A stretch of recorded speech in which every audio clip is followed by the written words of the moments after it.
Let me tell you something that I experienced when I was younger. Uh, Actually, a lot younger. It's when I was back in high school. I think I was a freshman or a junior. I can't remember. Um, Stuff happened to me before that. We won't get into that because it's not something that I talk about and that I share. Not even my parents knew when they were alive and around. They didn't even know what had happened to me. But we'll just leave it as that. But back in high school, I got I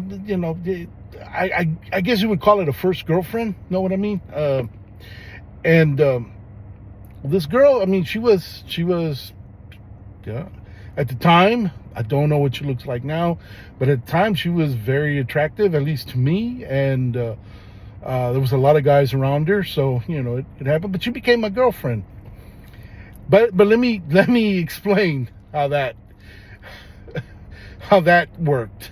Even back then, girls played games. Anyway, without doing anything or nothing, just a bunch of kissing and hugging. And at that time, hickeys were a big thing, but not to put them on the neck because you didn't want while you wanted to mark your territory type of thing. And it happened both ways because she would a girl would do it to a guy, the guy would do it to a girl. But hickeys and little playing with each other's touching privates, we'll put it that way. um it was one of the things that we did back then before getting too serious and actually becoming intimate and going through the whole act of coitus. But you know uh, we'd mess around, and that's what we call messing around, holding hands, you know going from one class period to another class period, to another class. Well, I mean, it was cool. I mean, for a bunch of days, I think maybe a month, something like that. We were a boyfriend and girlfriend, and just progressing and going along with it. One day, and I laugh at it now because, of course, at that time, no, it was devastating. But now I look back and it's like, well, what do you expect? I mean, young and you don't know how to what's the term I'm looking for? You don't know how to nourish or maintain a relationship. But I'm going off to a class, and she's going off to a class. But the class, we'd have indoor class, the main building class, and then they'd have portables, and there were some other classes that were held out there. Anyway, we'd finish class together, and then I'd go my way, and she'd go her way, going to the class. Anyway, being puppy love type of things, we try to get back together, right after class. Well, this one day, I'm returning, looking for her after the class, didn't find her.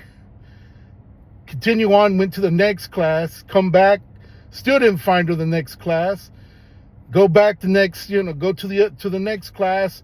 Finally, at the end of the school day, I finally catch up with her, and I see these hickeys on her neck with this other guy, just walking by. Hey, what's going on? And taking off. And I'm looking at him like, hey, what the hell? I thought I was your boyfriend. And so, I was devastated. I'm not the only one. It wasn't exclusive. I thought it was exclusive.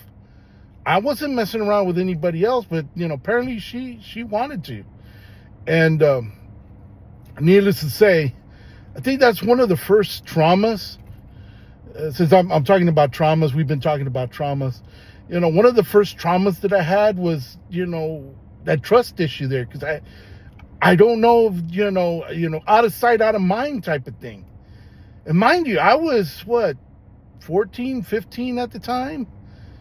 I mean, it's a big it's a big deal. And so that's one of the traumas that I've gone through. I got some other ones that I'll be sharing, but I wanted to at least start off with that one. That's the very first one. Like I said, there's stuff that happened before that when I was 10, 11 years old, but we'll leave that for another day and another story arc.